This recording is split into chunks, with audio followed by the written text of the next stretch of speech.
Thank you. It's a pleasure to be here. It's a pleasure to speak to what was described as a popular audience and not just be speaking at a philosophy conference where it's almost all old white guys. It's nice to see some youth and some diversity out here. I have a habit of taking pictures when I've got such a great group, so you're all smiling in this pano for my Facebook now. Thank you very much. I'm very glad to be opening this great conference that we've got the pleasure to be at. I'm going to be giving a sort of primer on the problem of evil and the problem of divine hiddenness, so it might be appropriate that I'm going first. And the name of this talk is This Coyness Father is No Crime, Divine Hiddenness and God's Seduction. It's a reference, an allusion, obviously to Andrew Marvell's great poem, to his coy mistress that begins, "Had we but whirled enough in time, this coyness lady were no crime." And the guiding theme is that God is coy because God woos, because God is subtle, and that God is best conceived of as in a loving relationship with us. Section 1, groundwork. The problem of evil never bothered me until I had kids. This is so for two very related reasons. First, I'd never loved anything so much that its suffering would tear my soul apart. And second, I'd never known any good so good that I desperately wanted it to go on forever. Until then, I had no fear of suffering and I had no fear of death. Frankly, I'm a waste of a good atheist. I was more than content to live in a world with neither ultimate consolation nor ultimate accountability. And we forget how often and how closely related those two are. But with the advent of children, the problem of evil became very concrete and focused.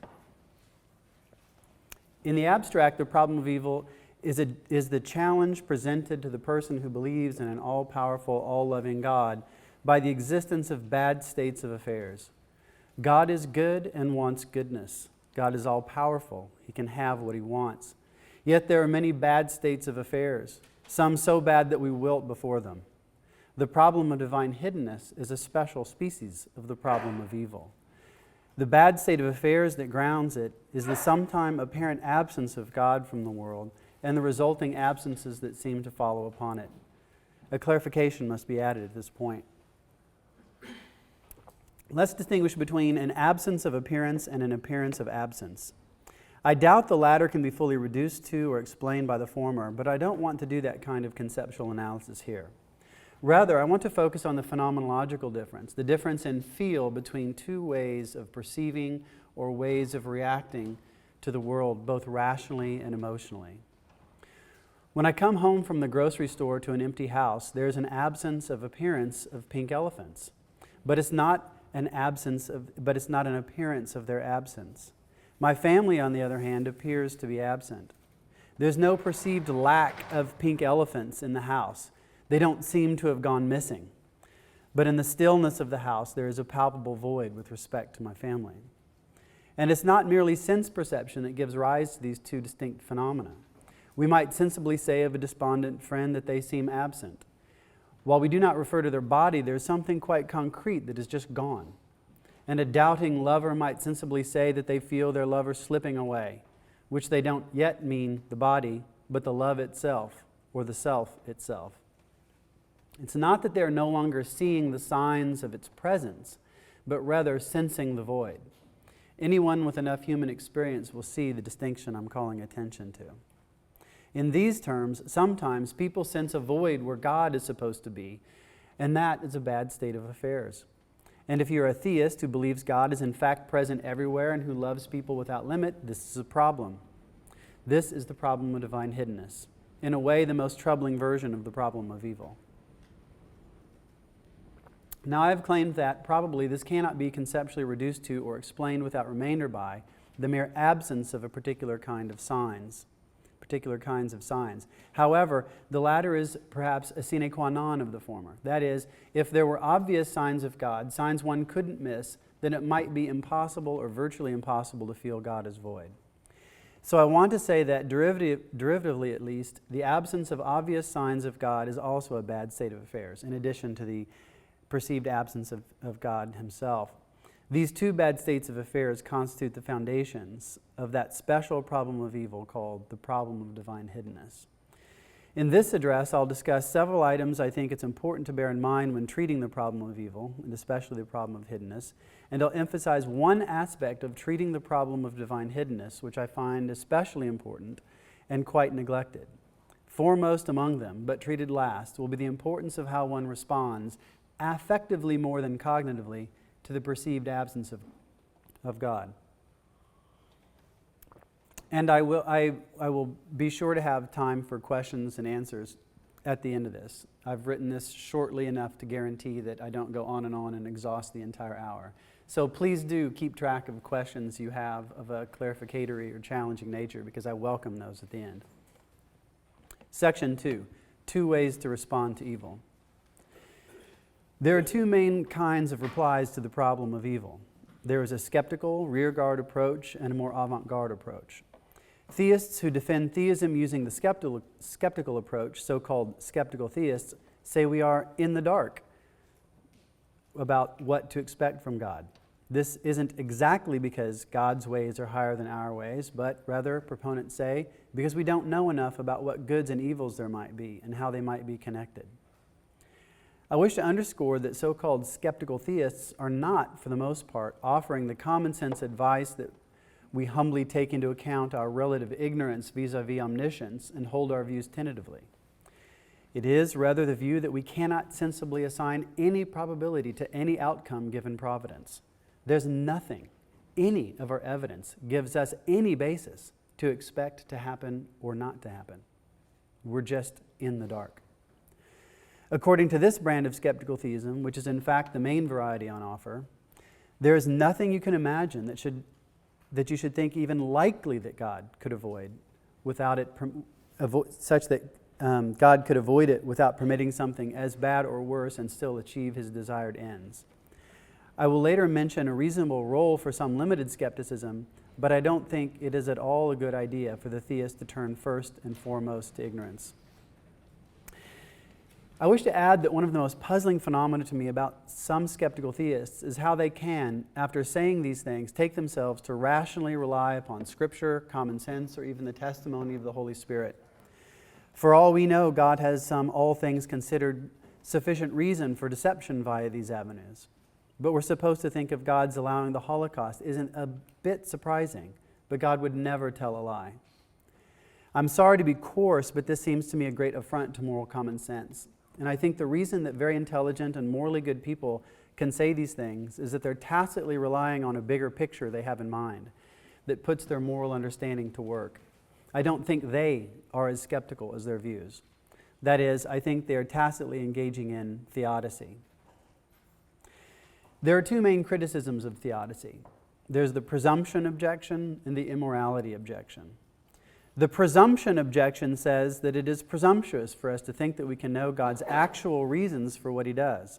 After all, he has infinite intelligence. His ways are greater than our ways. He moves in mysterious ways, etc. Wouldn't it then be the height of presumption to claim that our thoughts, so very finite, have grasped the divine mind? In a word, no. This objection fundamentally misses the nature of natural theology, theodicy, and even the rational basis for the problem of evil. Let's begin with the latter. The reason there can be a problem of evil is that theism makes predictions. The way theism makes predictions issues from what theism is. Theism, at a philosophical minimum, is the hypothesis that there is a person of unlimited intentional power. That is, it is the hypothesis that there is a person who knows everything and can do anything logically possible. Now I make one meta-ethical assumption, but I'll make it quite willingly. That assumption is that when an agent conceives something as good, they're motivated to bring that thing about, and the motivation is in proportion to the goodness perceived in the object. Clearly, people can be wrong about the value of a possible outcome. They can misperceive bad things as good, or they can greatly over or under exaggerate the degree of goodness involved. And in a difficult to understand phenomenon the Greeks called akrasia, or weakness of will, people fail sometimes to do what they see as best. Socrates puzzled over this phenomenon extensively. Yet I think he was right that when people perceive something as good, they're motivated to bring it about unless something goes wrong. Since God is omniscient, He will know exactly what is good and to what degree. Since God is omnipotent, He will not suffer from weakness of will. Therefore, if I am right about the goodness of what I'm going to suggest motivates God to remain in a certain kind of hiding, then it follows that it is among God's reasons for hiding. It does not follow that my suggestion exhausts God's reasons. There may be many more besides, and indeed I think there are. But given that God will be motivated by all goods, then it's no more presumptuous to say of some state of affairs that its obtaining is among God's reasons than it is simply to say that the state of affairs is good. So the only way to reasonably say that it's presumptuous to know some of God's reasons is to say that it's presumptuous to say that something is genuinely good. So I ask you, do you think of some things, some features of the world, that they are genuinely good? If yes, then you have identified some part of why God would bring about a world. And if there is a God, you've identified one of His actual reasons for creating a world. Likewise, if you identify some bad state of affairs as bad, you've identified a problem for the theist. For a God solely motivated by the good would not allow any bad state of affairs unless there was a good reason to do so. We know that, in general, there are often good reasons to allow bad things to happen. When we attempt to discern reasons that might explain why God would allow suffering we find in the world, we engage in what's called a greater good theodicy. Now, there are two very different ways of pursuing a greater good theodicy. One is to look at particular instances of suffering and try to find particular goods that come out of them that would make the suffering worth it. The other is to look at kinds of bad states of affairs that occur in the world and attempt to identify kinds of goods that are related to them in ways that explain why God would allow them. Here's why I think it's typically folly to pursue the method of particular goods and bads. Even where we know there is an explanation of some particular event in terms of some other particular event, we typically lack the ability to discern in any detail, especially after the fact, what happened. Suppose you're cycling down a road in the American countryside, and as you zip past an apple tree, you see an apple fall to the ground. I take it we know that this particular apple fell on this particular occasion because of some particular prior event. Perhaps it was a gust of wind, perhaps it was a squirrel, perhaps an apple above it fell and knocked it off. Go back and look over the scene, and not even Sherlock could take more than a guess. All we can sensibly do is designate a class of likely kinds of explanations and make comparative judgments and apply what little information we possess. For example, it's generally unlikely that another apple would hit one below it just right to knock it off. But we can also gather information about whether it was a particularly windy day, the density of the squirrel population in the area, and perhaps we can come up with a reasonable ranking of kinds of explanations. But to know which squirrel did it or which apple hit it, that's more than we could ever hope to know.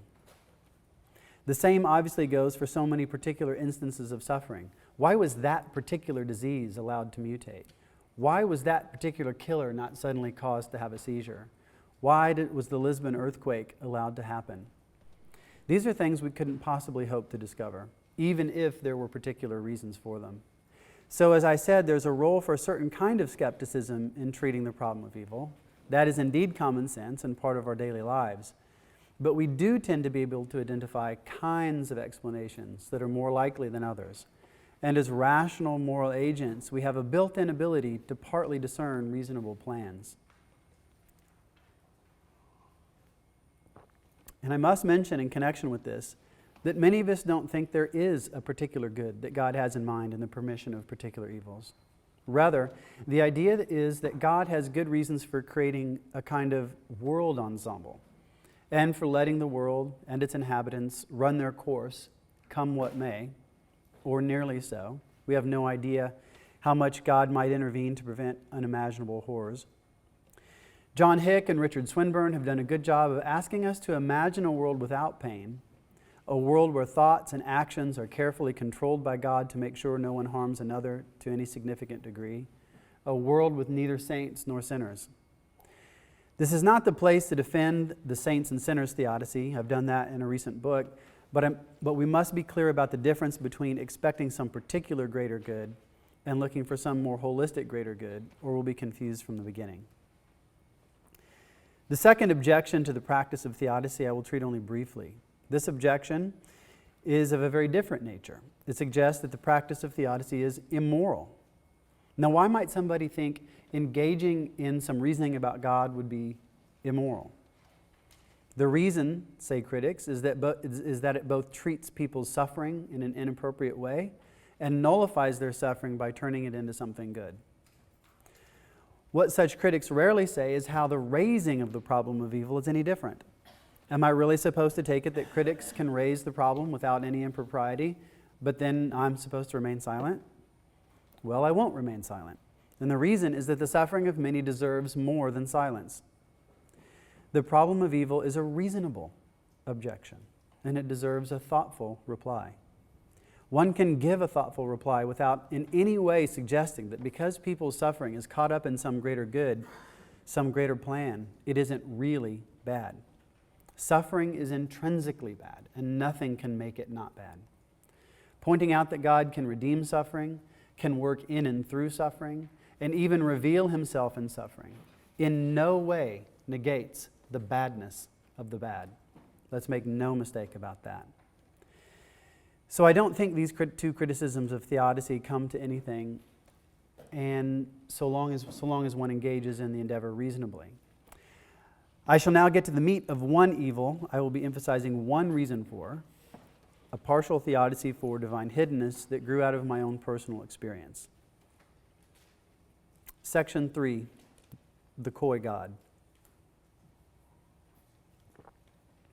I will be suggesting a motive God has to remain hidden. But first I wish to briefly discuss one of the reasons that has been offered that I think is importantly related to the one I will offer. John Hick has suggested that God must remain hidden to allow humans to remain free to follow or reject him. This is a plausible thought. However, we must be careful how we proceed, for it isn't strictly necessary for God to remain hidden in order to secure freedom. God's obvious presence isn't a logically sufficient condition for people either believing in him or following him. If one accepts that there is a spiritual realm of angels intact and fallen, then one already believes they are personal, rational, moral agents to whom God's presence is clear and who can't bear that presence and turn away from it. And the Hebrew Scriptures testify that God once set himself before the people as a pillar of fire by night and a pillar of smoke by day, and yet still many did not follow him. If one does not believe these stories, one at least has in them the suggestion of their possibility. And we might tell a story in the style of C.S. Lewis's Great Divorce along the following lines. Well, how's your life going to change now that it's obvious that there's a God? What do you mean? That remains as shrouded in mystery as ever. How can you say that? Don't you see the flaming words in the sky? This is God. I am real. Don't you doubt it? I see those words, yes, one can't miss them, but their explanation remains a mystery, so the case for God has not moved forward one iota. Bloody hell, man, how about the explanation that God's finally giving you the unambiguous evidence you people are always asking for? My dear friend, your naivety is charming. There are any number of alternative explanations. Well, then why don't you give me one? Okay? For one, a hostile alien race from an advanced civilization could have been observing us and would know that the best way to subdue us would be cloaked in our own traditional religious notions, and they'd have the technology for these letters. I have arguments that God is not only non-existent but impossible, whereas the existence of advanced alien races is a near certainty given the vastness of our universe. Such an individual in such a frame of mind is beyond being convinced. If someone is deeply enough confused and or dead set against believing something, there's no making them believe it short of brain manipulation. And this leads to another necessary caveat. Why doesn't God just manipulate our brains to believe in him? Here I'm suspended between two thoughts. The first is that this is obviously manipulative and contrary to the goods God would want to secure in and through personal relationships. The other is that it appears God has structured the brain to bias us towards belief in him. The work of many in the cognitive science of religion shows that there's a strong human tendency to believe in supernatural agents. Indeed, naturalism is such a minority view it barely registers on a global scale. Belief in the divine is so widespread, in fact, that in some ways it's hard to understand how the problem of divine hiddenness got raised in the first place. As one commentator on a blog I did that took the problem of divine hiddenness seriously put it, what problem of divine hiddenness? I found myself in the position of having to defend the thesis that there was a problem. In the end, I do think there's a problem, but I think we should keep in mind this caveat. It's disbelief that is the outlier view. Believing turns out to be very natural indeed. Now let us return to my opening anecdote. Now that I had children, beings that I loved beyond all comprehension, whose suffering hurts me worse than my own, and whom I want to enjoy everlastingly, I deeply desired that there be a God. When I had become convinced of the existence of God through reading natural theology many years earlier, it didn't really matter to me. It was just another fact I learned. It was somewhat special, like the discovery of the top quark, because it was an interesting line of reasoning and a pretty interesting entity at the end of the inquiry. But I didn't really care. I didn't care whether there was a God, much more than I cared whether there was a top quark. To be honest, I was more excited about the discovery of the top quark. It could be that natural signs had primed me to believe in God. It could be that I didn't really want to believe there was ultimate accountability. At any rate, my belief was very rationalistic.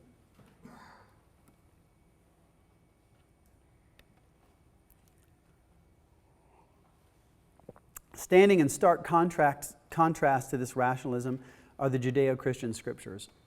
The Hebrew Scriptures contain strong statements about how the rightly oriented heart desires God. As the deer panteth for the waters, so my soul longs for thee, O God. And Christian theology also contains such sentiments. You have made us for yourself, O Lord, and our hearts are restless until they rest in thee. But the Song of Solomon, sometimes called Song of Songs, takes things to a whole new level. The traditional reading of Song of Solomon is as an allegory of divine love for the soul. Others take it as a historical record of an erotic love song. Puritans have a dilemma and try to discern which of the two is the lesser evil. As a good Catholic, I embrace both evils as good. It works on both levels, and so we should take it. According to this reading of Scripture, how much are we to desire God? Here is the most cited passage in the Song of Solomon. My beloved speaks and says to me, Arise, my love, my fair one, and come away. For now the winter is past, the rain is over and gone. The flowers appear on the earth. The time of singing has come, and the voice of the turtle dove is heard in our land. The fig tree puts forth its figs, and the vines are in blossom. They give forth fragrance. Arise, my love, my fair one, and come away. This passage is incidentally copied from yourchurchwedding.org, the Church of England's own online wedding planning portal. But consider these lines that come just before. He has brought me to his banquet hall, and his banner over me is love. Sustain me with raisin cakes, refresh me with apples, because I am lovesick. Oh, that his left hand were under my head, and that his right hand embraced me. The answer seems to be that we are to lust after God. Perhaps you find this language offensive or absurd, but there's a long tradition of seeing Song of Songs as having both a literal level about a bride and a groom and a metaphorical level about God and the soul. And the language of the church as the bride of Christ continues through the New Testament, both in Paul and in the book of Revelation's marriage supper of the Lamb. And it's an important Christian theological trope. The song continues in a way that is apropos to our subject. The speaker is the bride who stands for the church or the soul. Upon my bed at night I sought him whom my soul loves. I sought him, but I found him not. I called him, but he gave no answer. I will arise now and go about the city, in the streets and in the squares. I will seek him whom my soul loves. I sought him, but I found him not. The sentinels found me as they went about in the city. Have you seen him whom my soul loves? Scarcely had I passed them when I found him whom my soul loves. I held him, and I would not let him go until I brought him into my mother's house, into the chamber of her that conceived me. I adjure you, O daughters of Jerusalem, by the gazelles or the wild does, do not stir up or awaken love until it is ready. Do not stir up or awaken love until it is ready. Interesting. It's all about timing. And in this passage, it is her lover's absence that causes her to seek, creates that sense of loss and longing. Has she dreamed it all? It seems trite to say absence makes the heart grow fonder, and all too often it makes the heart grow yonder. But the reality of the situation is, as Pascal says, that there are times when more information would help the head but hurt the heart. And this sheds light on the nature of faith. Section 4, Hiddenness, Belief, and Faith. It's widely thought that faith is something like belief plus some positive affect, either desire or hope. Hope might just be a form of desire. Certainly it entails desire, seems to entail desire. And focusing on the cupidic good of hiding puts us in a good position to understand the nature of faith. And the nature of faith underscores the importance of an axiological or value-laden approach to the problem of divine hiddenness. It's abundantly clear that in the New Testament, does not assign any appreciable value to mere belief. James says, you believe that God is one? You do well. Even the demons believe and shudder. The you do well here is clearly an ironic usage, indicating that mere belief is virtually worthless. In fact, of what value could it be? There's a sort of teleological value or goal-oriented value here in the sense that belief aims at truth and the belief is true. But beyond that, it doesn't necessarily move someone one iota closer to union with God. And since that is the ultimate good, and in a sense the only good for human persons, mere belief in God holds almost no intrinsic value. There's nothing to move God, to induce people to believe He is there, if His presence means nothing. If God is not for someone, him whom my soul loveth. What faith adds to belief is the cupidic or axiological or value-laden element. When I say, I believe in democracy, I communicate more than that I believe that there is a certain form of self-governance, though I do believe at least that. I'm also expressing the desire for democracy to spread. I either explicitly believe that it's a superior form of governance, or at least represent it as being so in some way weaker than belief. But there is both the cognitive aspect and the conative aspect involved in belief in. And as was said above, a motive or a reason is a psychological state that consists in an attraction to something perceived as, and sometimes explicitly believed to be, good. Perhaps there are other forms of representing as good other than desire that can serve the purpose of being a pro-orientation that makes a certain kind of belief faith. But what's clear is that faith, of the sort that is part of the Christian tradition anyway, and seemingly somewhat wider, requires some kind of pro-orientation. And it's the pro-orientation that really matters, belief being in and of itself worth very little indeed. Thus, there's nothing to move God to bring it about that people believe in Him who don't desire union with Him yet. I've just been discussing one kind of faith/belief, roughly belief in an individual, but there's also the act of faith. This is importantly related to the kind of belief I just discussed, but I'm not interested in conceptual analysis right now. What's relevant is that one can make an act of faith in a person or a course of action without believing that that person exists or that the course of action will work. Again, Pascal is the guide here. His wager, expressed in just a few words, has suffered at the hands of his interpreters, both pro and con.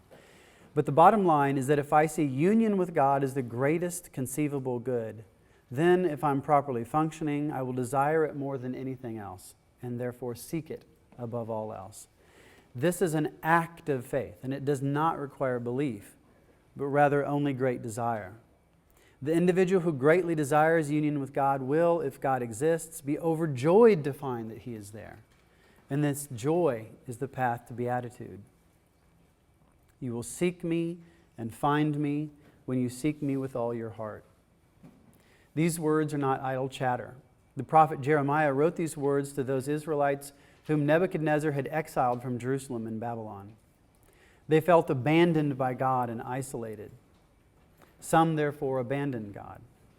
But Jeremiah implores the people in God's name, "Surely I know the plans I have for you, says the Lord. Plans for your welfare and not for your harm, to give you a future with hope."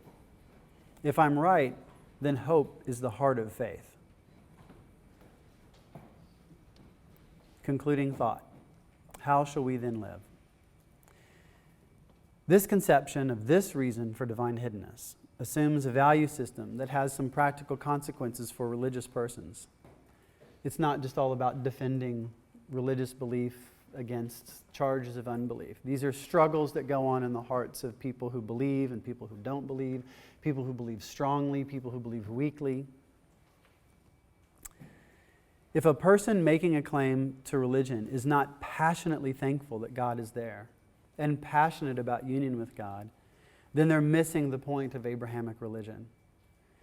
Until they develop this to some degree, they remain in a state of religious infancy or toddlerhood or immaturity. To the degree that they are passionately seeking God and His kingdom, to this same degree they have reached a measure of maturity in faith.